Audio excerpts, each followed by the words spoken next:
We will have an appraiser out to assess value and see what half of the equity would be and if that is doable for me. My questions to you all are, does this change your mind at all about the situation? Am I handling this properly? If not, what should I be doing different? Update 3. It's been nearly a month since this whole situation went down and I owe you all an update. Has been a very busy, emotional and eventful month. So I am not going to lie, the few days after this happened to me I was a pathetic mess groveling to get back with this cheating POS. It's embarrassing to admit, but it happened, and it was all part of the process of moving on. While in this vulnerable state I tried everything I could to do things right, make things better, but nothing worked. I was actually told that she had to make a decision, me or him, and she did the right thing choosing him. I think that's when I woke up and realized I had let my self-worth go down the drain and I needed to take a step back and really focus on me and what was best for me. It is hard after 7 years of doing everything for someone else, to focus on your own needs, but that's exactly what I have been doing since. I moved our joint savings accounts to my individual checking account. I did the math of what was owed to me and transferred half of the balance back to the joint account for her to take. I have been working out every day since this happened. It makes me feel good to not only improve how I look, but helps me continue to think clearly. I've gone suit shopping, for a massage, out with friends and family. Not only was this relationship isolating of my friends and family, which should have been a huge red flag, but I never did anything for myself.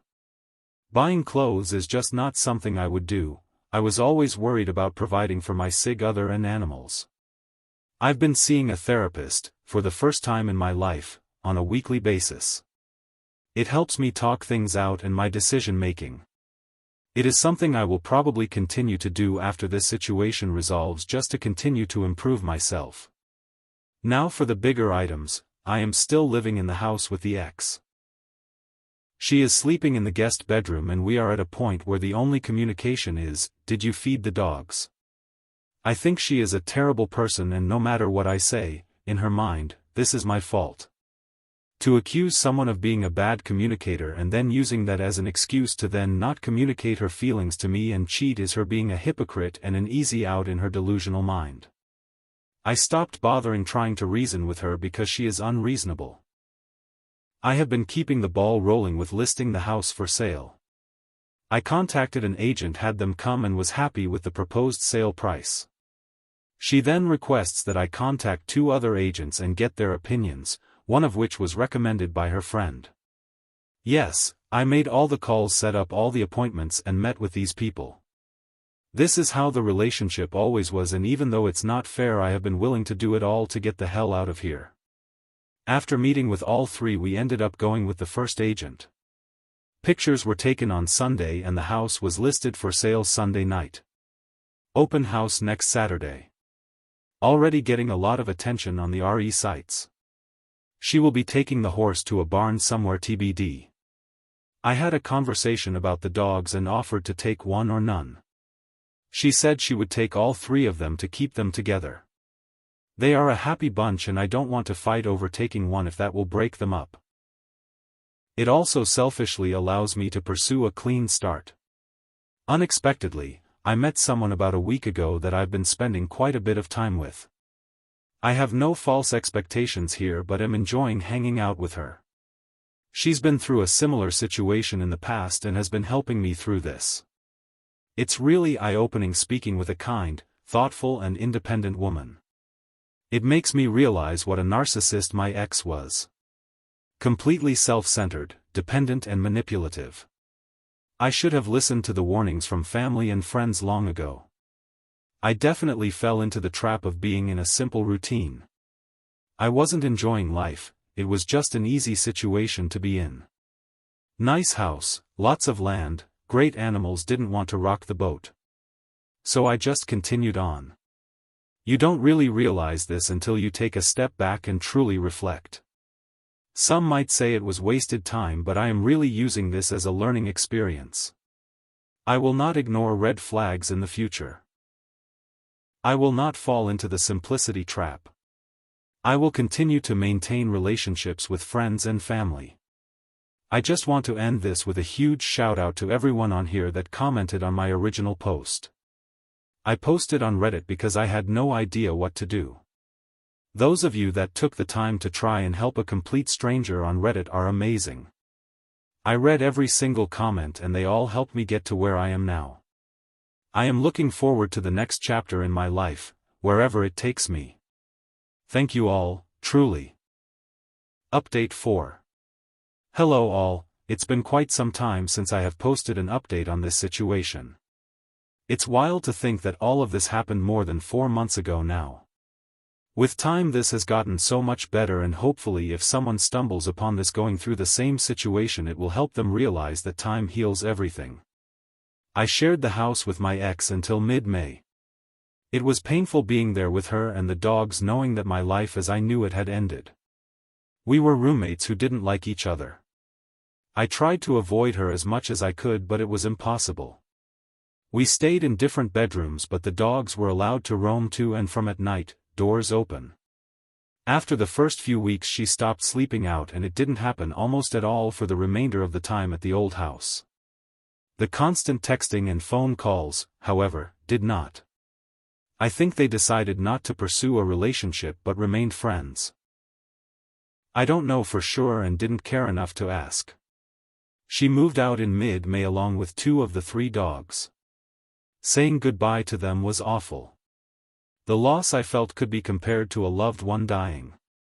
During my last month there I met up with the ex and 2 dogs at a dog park a couple of times. While they recognized me and were happy to see me, I could tell that they were doing just fine without me, which made me feel better.